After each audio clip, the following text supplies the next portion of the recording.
Namaskar. While the technical team gets started, I am so happy to be here and I thank Mr. Rahul Karad for this opportunity and wish Goa all the best in its 60th year. And this is a golden opportunity for me where women are going to be there.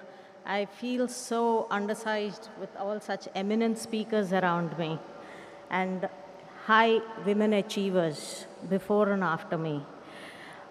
Everybody spoke about women empowerment and how it is important to bring women on par and equity.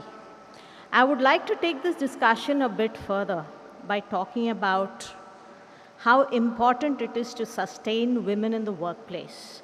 Everybody is trying to get into people, get into the workforce, empower them, give them more power, power equity, parity, pay parity, all these are subjects that are spoken about.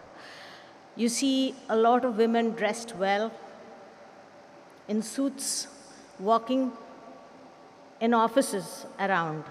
That is symbolism.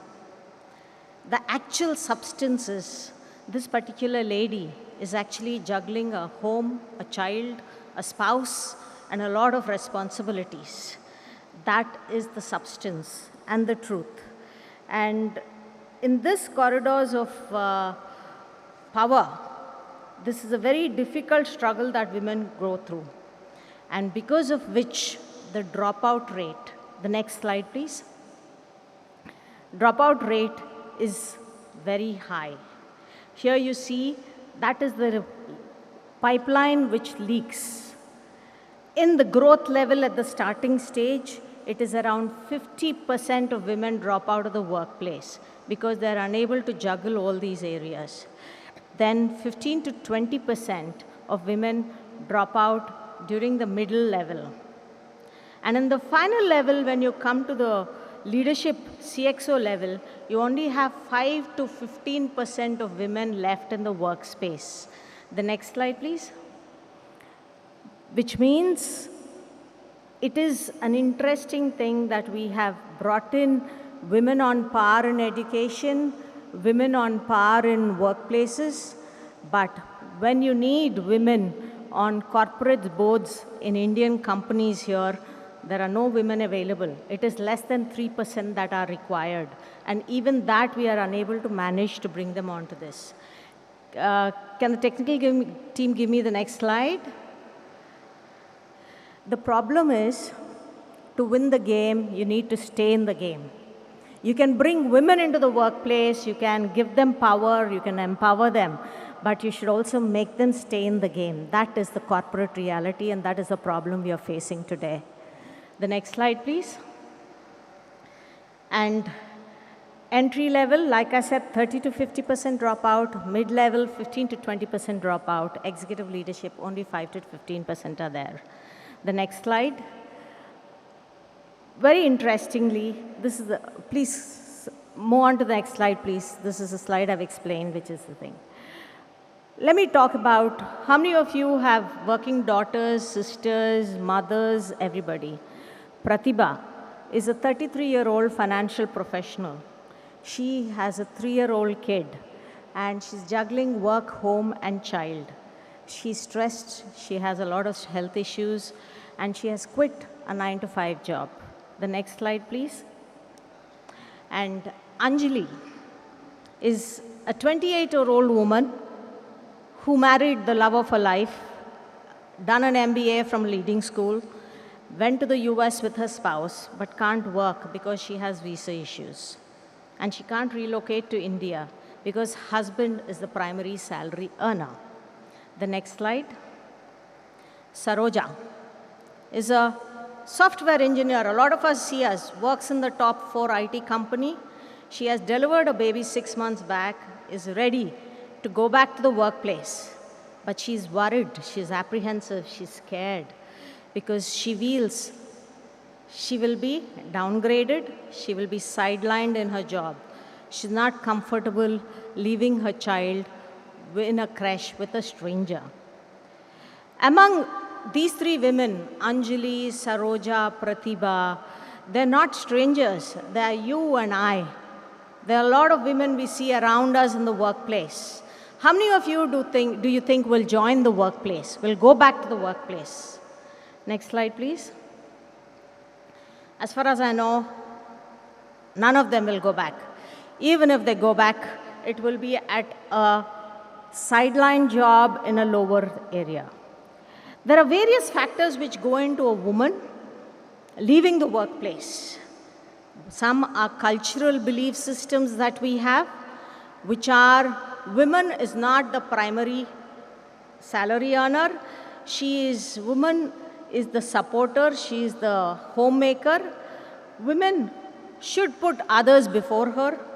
Women are, power is a zero-sum game. It is in workplaces, a man has to be superior to you to be your leader, then only they can work in equity. It can never be a zero-sum game like you are powerful, I am powerful. That never works with a woman. That never works in the belief system that we have. Of course, then come the push factors, which is organizations are by men, for women, biases and prejudices. I know a lot of HR people who hesitate to hire a woman because she will go on maternity leave, and they say after maternity leave, will she be able to take the strain and stress? Will she be able to work late hours? These are very simple things, but these biases and prejudices exist. And men are not keeping pace with women. Men do not share workplace. The World Bank report says if a woman's housework is reduced by 2 hours a day, 10% more women will get added to the workforce. That's a very important statistics to remember.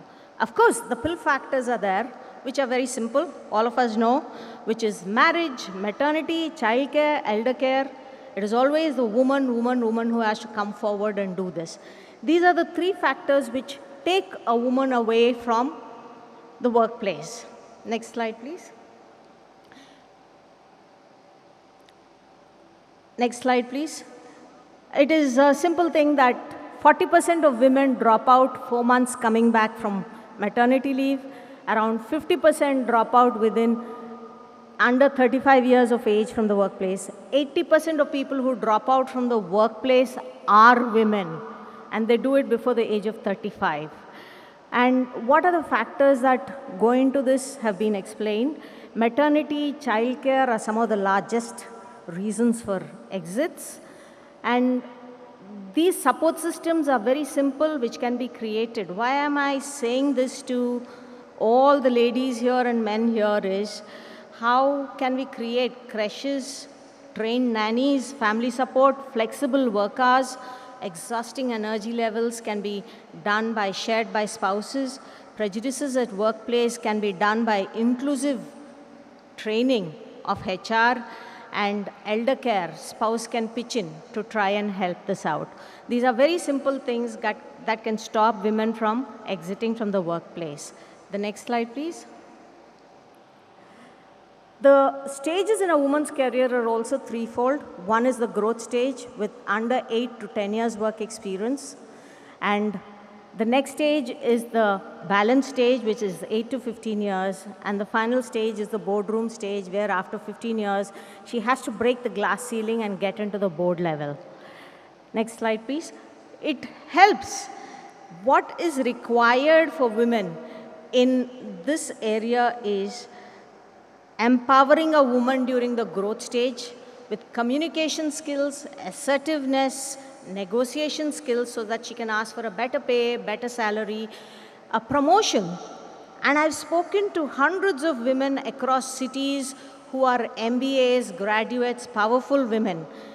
It will be interesting to know that they're paid 65% less and they never ask for a salary or a promotion, whereas the male counterpart keeps asking.